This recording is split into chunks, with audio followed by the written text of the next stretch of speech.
Il y a une part de magie dans ce que fait Jean-Pierre Pape, et pourtant, il l'assure, il n'y a que de la technique et de la concentration.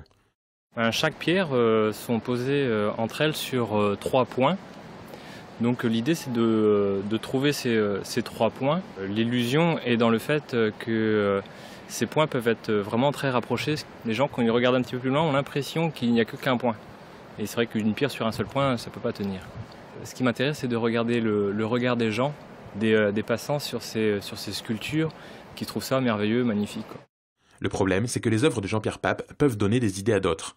Et depuis 2012, le littoral est confronté à cette mode des cairns. Une pratique, quand elle est massive, qui peut avoir un impact environnemental. À la pointe de la Torche, par exemple, un espace naturel sensible et donc protégé, le propriétaire, le conservatoire du littoral, face à la multiplication des cairns, a même dû installer des panneaux pour interdire cette pratique.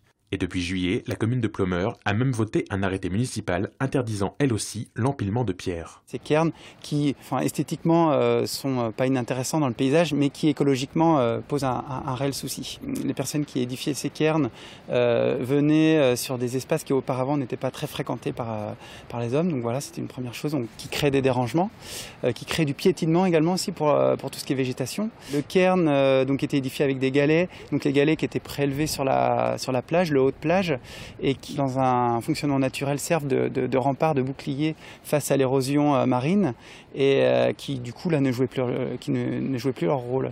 Et désormais, chaque empilement de pierres est détruit à la pointe de la torche, pour éviter un effet d'entraînement. Des décisions qui ont créé un gros débat sur les réseaux sociaux, entre adeptes du land art et tenants de la protection environnementale. Mais Jean-Pierre Pape se défend, lui son intérêt c'est l'équilibre précaire, et ses installations sont éphémères. Un coup de vent et c'est fini. D'ailleurs, elles ne passent que rarement la nuit.